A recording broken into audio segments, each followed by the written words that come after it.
And Daysvale will look in the scenario in which Jordan forms an empire. And the first thing they do is invade Syria, because why not? Great way to expand. And with all the chaos there, they quickly take it over. Quickly. Because they're trying to form an empire. As they take Darmcast, destroying the city and taking it over, and then they move up the coast, and they take it over the area. And then at this point, realizing there's no point anymore in still fighting, the Syrian army surrenders. So let's see the peace.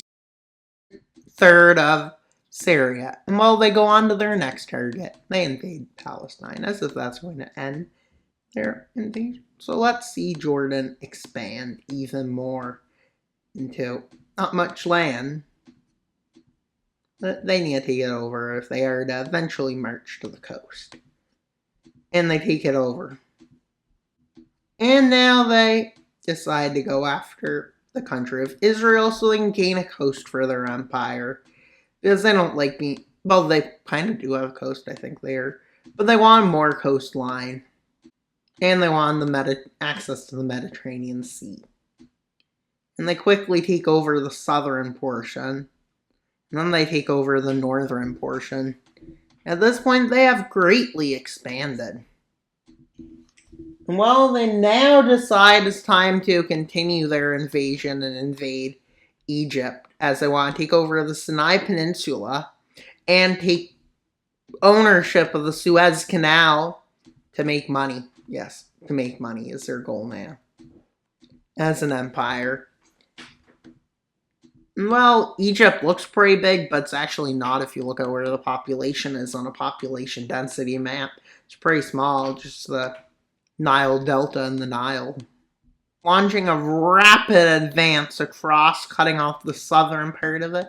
And over here along the coast, they manage to quickly get to the eastern side of the Suez Canal, and they move and take over the Sinai Peninsula. With this opens the grounds for an invasion of Egypt, which they use a naval landing in the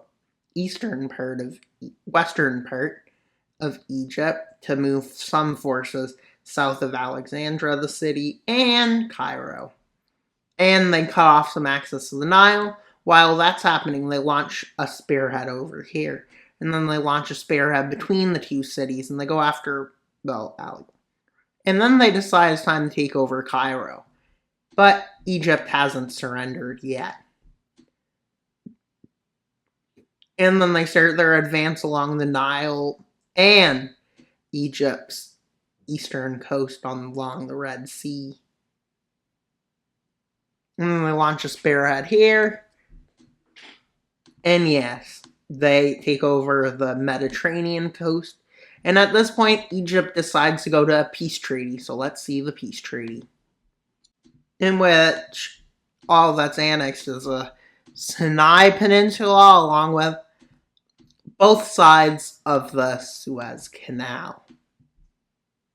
And a bit along the coast. And as you can see, that's not very much land, it doesn't look like, but it's actually a lot.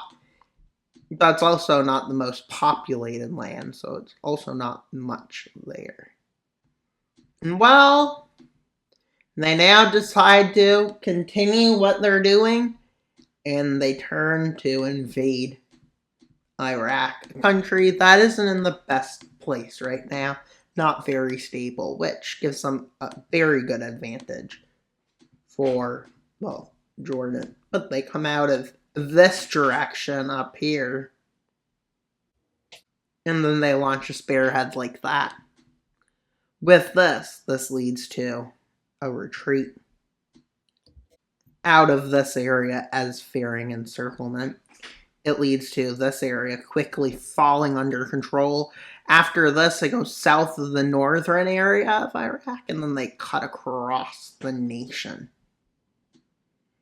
And as they do this, they start following the Euphrates River towards Baghdad, which they quickly capture. And the nation of Iraq is on its knees now, as they take over some useless desert lands from it. Because, let's be honest, that's not the best area of it. And then they continue all the way to the coast. And while in the peace treaty, they create a naval base along their coast. Yeah, over there. That might come in handy soon. Who knows? And then they annex these lands as they take over a big chunk of the nation, and they take control of a few of the major supply routes through there. And yes, their next target is invasion of Saudi Arabia. So now they're expanding south, because southern expansion is great. And it's a very good amount of land.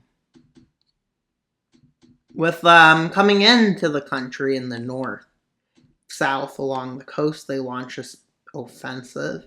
They launch one coming in this direction, and one coming down in this direction. Quickly, these forces link up here.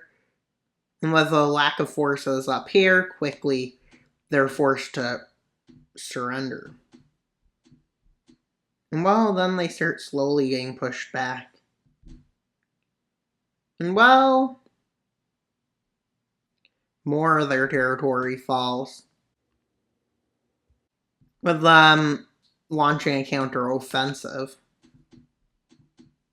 And they launch it along the coast. This one quickly stops, and one just north of the coast quickly gains grounds, but it fails. And so they manage to push back like this, with these lands starting to be evacuated, but eventually a small group of about 30,000 forces gets encircled. And while they start moving in towards Riyadh, as they manage to encircle the city, and they take Saudi Arabia's capital, as they move into encircle Jeddah, which they take over. And while they continue their march down the coast, and while they launch an offensive over here, and then one over here. This leads to these lands being in a tricky situation for control, so they withdraw. And well, they're not surrendering yet, so another spearhead is sent, this time to the Persian Gulf. Yes, they push all the way to the Persian Gulf. And these lands eventually start getting in trouble, and not enough gets encircled. A lot gets encircled with about probably 10 to 20,000 troops. And while they continue down the coast towards Mecca, but Saudi Arabia attempts to launch a counter-offensive, with a failing, not doing what they wanted, they decide it's time to go to peace with the Jordanian Empire. So let's see the peace. Northern territory, and they decide to keep occupying territories. But they withdraw from the area around Jeddah. They withdraw from this area around Jeddah. And then they withdraw from this area. But Arabia has had enough with this and decides to push their occupation forces back. And well, this leads to nothing, with the invasion of Lebanon beginning. And how does it go? Well, to start this invasion, the first thing that happens is they sponsor some pro-Jordan rebels to take control of the south and these areas. With these rebels quickly deciding to being supported and armed, basically, they decide to continue their offensive. And well, they take it over, and this area is fully annexed. Yes, fully annexed. You hear that right, fully annexed. And well, now to go to the end of the video. And well, that's all for today's video. Please like, subscribe, and comment. Wild Mapper out, and until you subscribe. Bye, guys!